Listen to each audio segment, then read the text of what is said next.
time for 2014-15 fantasy hockey to begin, and now that our draft is complete, let's have a look at some of the teams here and see who came out ahead after the draft. I mean, we had some auto drafters, and we had some people show up live. We had some people make bad decisions, and we had some good decisions made as well. So first we've got Carlsons of Anarchy, who lo and behold, gets first overall pick in back-to-back years, and even though Stamkos let him down last year, he was not fearful to take him again, number first overall. I mean, I don't know what he was looking at. I mean, Ovechkin's led the fantasy league in fantasy points basically ever since I've started this fantasy draft, but gets no love from Carlsons of Anarchy. None whatsoever. Then he goes ahead and takes Jonathan Toews. Pretty solid pick. We'll see what happens. Doesn't go too far off the line, being a goaltender and all, taking Semyon Varlamov in the third round, which in my opinion is the best goalie in the fantasy draft. According to last year, he finished the league at top the goalie standings by a long shot. Wasn't even close. The guy was a stud. Next to pick we had Puck Yeah, who got Ovechkin at number 2. Must be a thrill to have Ovechkin. So ecstatic to the point where he ended up with 6 defensemen in the draft. He got 2 of the best ones in Brent Burns and Dustin Byfuglien, who have the dual player position role as forwards and defensemen. Great D-men to have in this league, but couldn't contain himself and ended up with Cody Franzen, John Carlson, Matt Niskanen, and Eric Johnson. It's a few too many defensemen if you ask me. Took a homer pick in Carey Price, and should pay off for him. I mean, Carey Price will be a solid goalie in the long run. Also took Ryan Miller, though. That's a stretch. I mean, I'm a Canucks fan, but I mean, I wouldn't go there. It's not looking good in Vancouver, and it's not looking good for Puck Yeah. Oh, next we had Too Fast, Too Furious. He got Sidney Crosby at third overall. Maybe a little early for Crosby. I'm not sure. Crosby's probably the best player in the league, fantasy-wise. We'll see how the season plays out. He's got a lot of pure goal scorers on this team, in Erik Karlsson and Crosby and Hall and Sedin and Eberle, and that's already too many Oilers, by the way. Hemsky, Nugent, another Oiler, and Nugent Hopkins.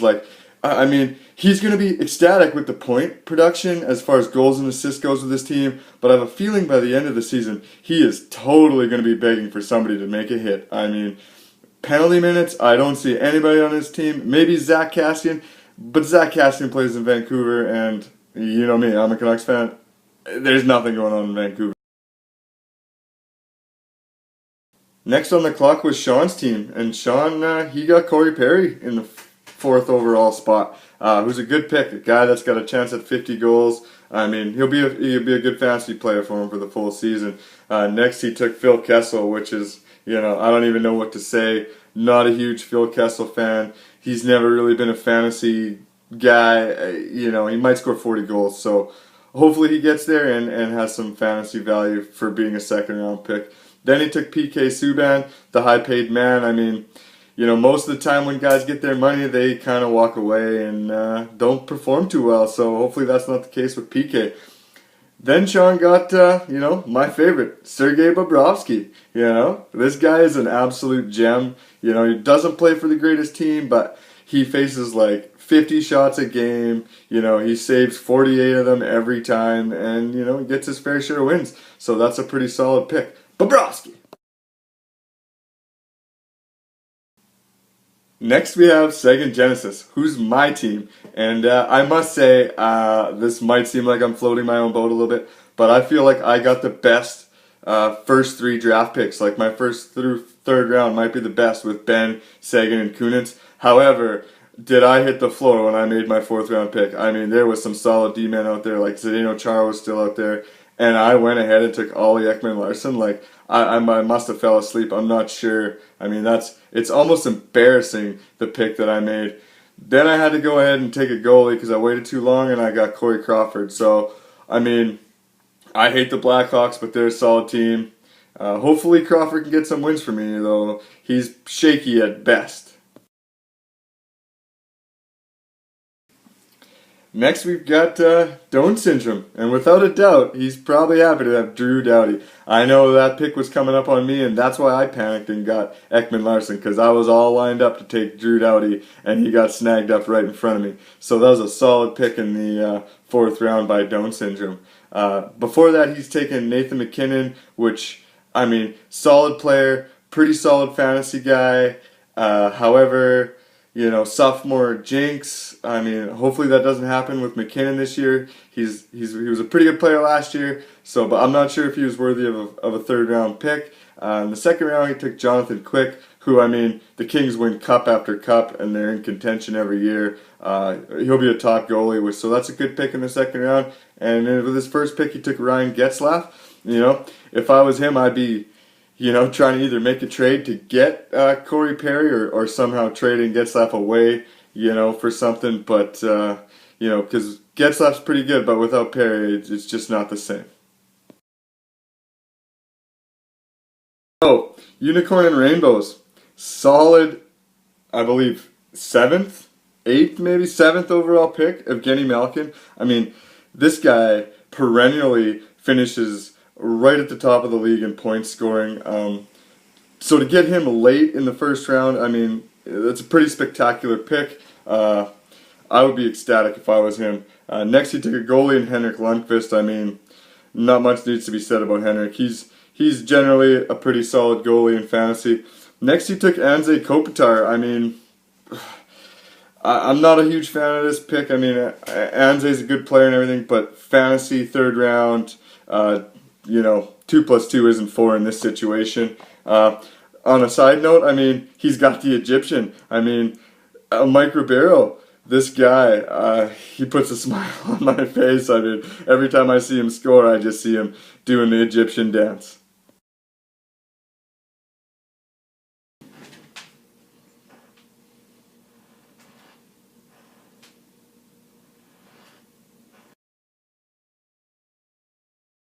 So the Chislers, you know, he's got the 8th overall pick, and in my opinion, his name is true to form, the Chislers. He was at my house for the draft, sitting right beside me, and he did nothing but chisel all my picks all night long. I mean, without me beside him, I'm not sure if he would have even had a team. I mean, most people ended up loading up their team with, you know, the beef of their lineup late in the draft in the last, you know, 8 rounds or so. Not this guy. He went right off the bat, took David Backes and Milan Lucic. I mean, he's looking at 400 plus hits right there alone. Not to mention the goal scoring he's going to get from them. 2 pretty solid first round picks. Next, he went with Patrick Sharp, who's, you know, he's flaky at best. I mean, his future in Chicago was even up for grabs this year. Like, not sure what's going to go on with that there. I mean, I'm down on Patrick Sharp. I'd have rather taken Marian Hossa at this point, to be honest with you. Then he took Shea Weber. I mean, Shea Weber's probably my favorite defenseman. He's got a cannon of a shot. He plays like 1,000 minutes a game. Pretty solid pick. He didn't get a goalie till way late. He took a goalie in the 9th round in Antti Niemi. I mean, it's a San Jose Sharks, so at least it's only regular season. He's probably going to get a solid performance out of Antti Niemi. Then he got a sneaker, wicked sleeper pick for goalies in the 15th round. He took Frederik Andersen, who, you know, he's got a chance to be the #1 goalie in Anaheim this year, and, you know, to get him in the 15th round is pretty solid, especially if he's going to be the starting goalie there. Anaheim's probably going to, you know, get 35 wins this year, if not more, so that's a pretty solid pick by the Chislers. Oh, by the way, I helped him make that pick. Next, we have Ninja Hurdles returns, you know, and he's got Thomas Hurdle again, who was clutch for him last year until he went down with that injury. You know, might have been the between the legs goal he scored on Lundqvist there. I don't know, might have put him out for a while, but anyways, he's got Tuukka Rask again this year. He auto drafted. I mean, I had no idea he wasn't going to make the draft, but I guess he chose the bar as opposed to picking his team, and now he's a little sad about, you know, the form of his team, but hey, you know, you get what you sow. So, but anyways, yeah, he got Tuukka Rask again in the first round this year. Last year he got Tuukka Rask in the first round, was trying to take somebody else.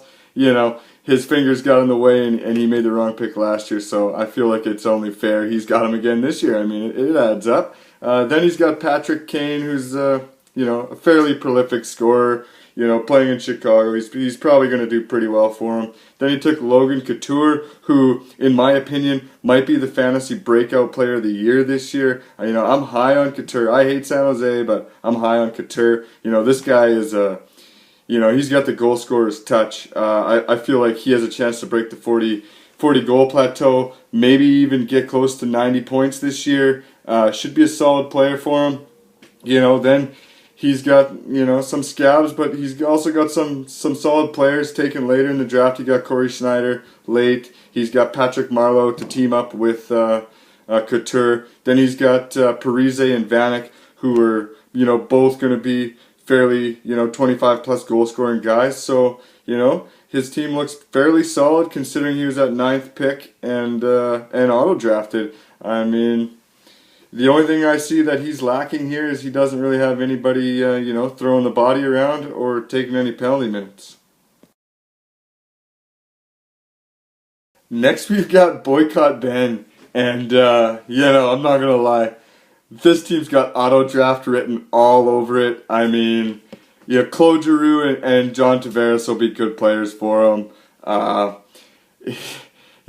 beyond that, I mean, then he's got Ben Bishop.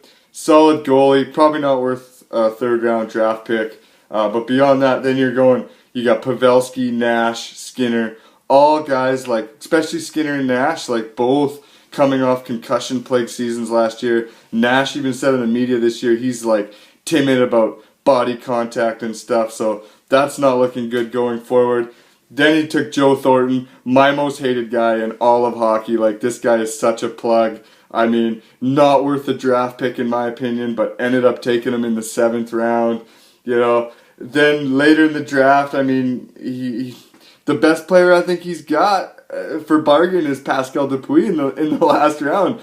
From John Tavares to everything in between there and 20th, Dupuis I think is a bunch of garbage. Maybe Chris Kreider will turn out to something for him this year. I mean, Kyle Okposo might be a good benefit, to team up with John Tavares, but I mean, this guy, he's going to have to scramble if he wants to repeat as champion this year.